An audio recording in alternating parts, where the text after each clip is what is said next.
out of the invisibleness, out of the no-thingness, out of the space that has no name. It's the space that's doing nothing, but leaving nothing undone. The Tao does nothing and leaves nothing undone. And you are from the Tao. I'd like to just, for a few moments, speak about one more thought. I'd like to see you work at changing.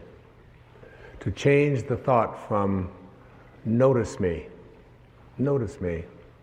to what Lao Tzu calls living in obscurity, becoming more obscure.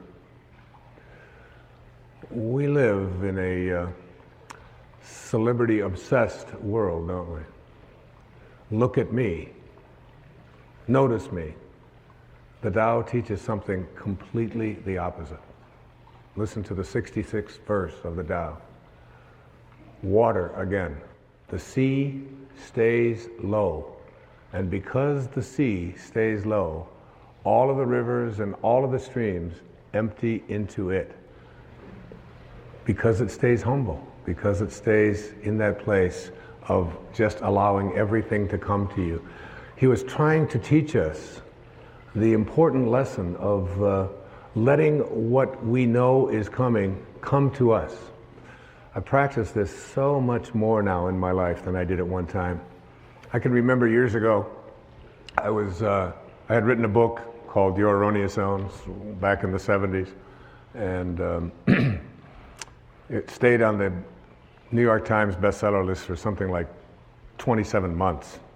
And many weeks it would be number 1, and then it would go down to number 3, and then it would go to number 2, and down to 7, and all of that. And I was doing The Tonight Show in those days, and on a regular basis, and so many of the other shows, the Merv Griffin and Phil Donahue and Dinah Shore. I became like a regular on the Dinah Shore. I was like, hobnobbing with Burt Lancaster folks, and what you do is you call and find out where you appear on the bestseller list for the following week on Wednesday. So you call up on Wednesday, not for the Sunday coming up, but for the following week. And I called home, and my ego was pretty strong, and I was very much into a lot of notice me. I really believe that true nobility is not about being better than anyone else now. It's about being better than you used to be. And I think I'm better than I used to be. And I know that I'm better than I used to be in every quality or every characteristic that I hold to be valuable. But in those days, I was into notice me. And I called home, and I had trained my wife to call the New York Times. She had this special number that she could call, and with a certain code, and she could find out where I was going to appear on the bestseller list the following week. So I called her up and I said, where am I on the bestseller list next week? I was out in California doing something, and she said, you're not on the bestseller list. I said, what are you talking about? I was number 1 on the bestseller list last week. I said, even my voice changed when I said, what do you mean I'm not on the bestseller list? She said, you're not on the bestseller list, I'm sorry. She said, your book is on the bestseller list.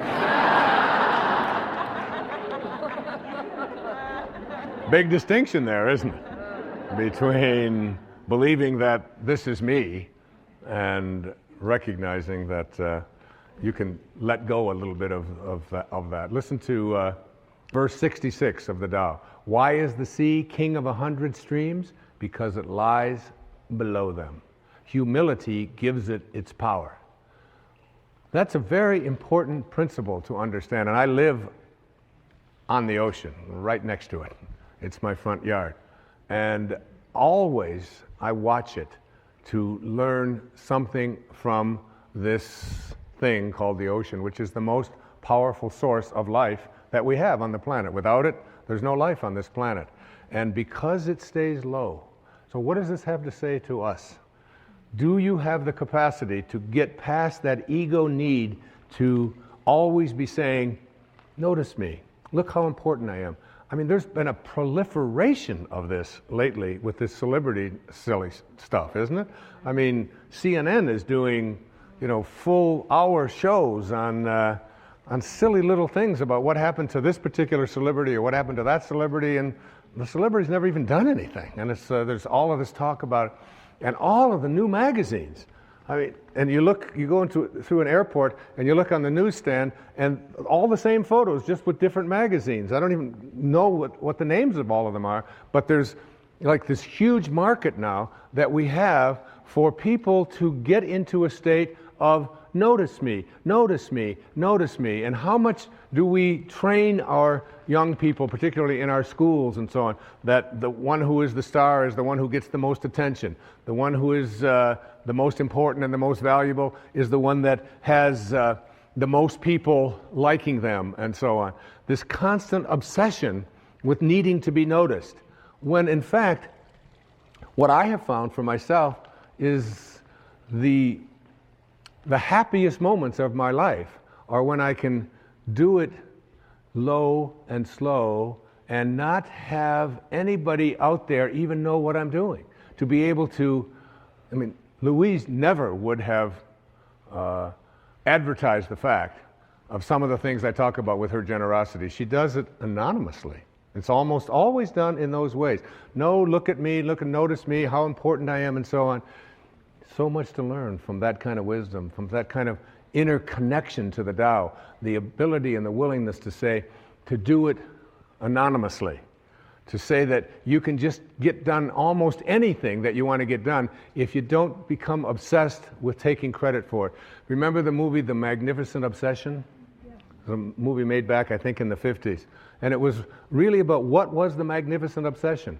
It was the ability to be able to give anonymously. What is Alcoholics Anonymous? It is everybody stays anonymous. Nobody has a title. There's not even anybody in charge. There's no leaders of this. There's no president. There's no vice president. There's no organization. It's just, here's a group of people who just want to help other people whose lives are out of control. So here's a meeting place. And you come and one day somebody will chair it, and then somebody else another day will chair it. And one of the things I've found that when I attend one of these meetings is that I feel you'll see so many people who are downtrodden, who feel as if their life has passed them by, who look like they don't have any teeth, they haven't shaved, they're dirty, they're God in disguise. Mother Teresa was asked the question about what she does when she was in Calcutta, and she said, every day, I see Jesus Christ in all of his distressing disguises. All of his distressing disguises. That you can see this source, you can see the Tao, you can see it when, particularly in those who are the most obscure, the most isolated from everyone else. And whenever I go to one of those meetings and I hear people get up and they tell their stories, I feel there's so much presence of the source, of God, of spirit, of Lao Tzu, of Tao, whatever you want to call it, in one of those meetings than I've ever felt in any church. I've never felt the presence of it more. And I encourage you, any of you watching this right now, go to one of those meetings. You don't have to be an alcoholic. You don't have to. And I'm not an alcoholic. I don't call myself an alcoholic. I was never out of control. I drank, but I wasn't out of control. And but I still go to those meetings. I have people in my own family that have struggled with addiction, and I go with them, and I sit there and I listen to those stories, and I get shivers down my back when I think about how beautiful it is to be in the presence of people. All they want to do is help each other. There's a movie called My Name is Bill W. James Woods played, and James Garner is in it. And his life just got totally out of control with addictions, totally out of control. And then he went to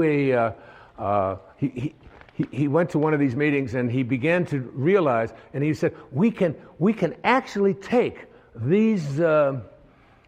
these people, and all we have to do is love them. All we have to do is and he's so excited about the concept of being able to go out there and offer it. And I keep referring to Louise because she's such a hero to me. There was a time back in the 80s when our president wasn't even able to say the word AIDS, was he? I mean, he could come on. And here was this lady who, before this thing became the worldwide phenomenon that it is, was having meetings in her own house and bringing these people, these downtrodden people who had been labeled outcasts in society, and offering them a place to learn how to love each other and to care for each other. This was long before there was any celebrity status associated with trying to end this horrible crisis that our country has and our world has had.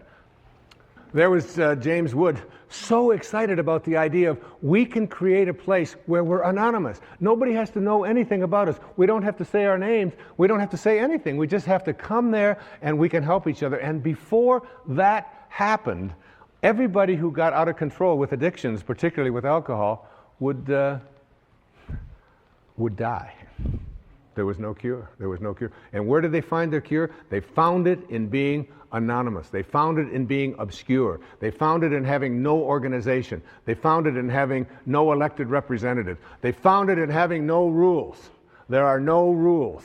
You just come and we care. If you've been 1 day or 1 hour sober, or even if you're drunk, you come. We care about you.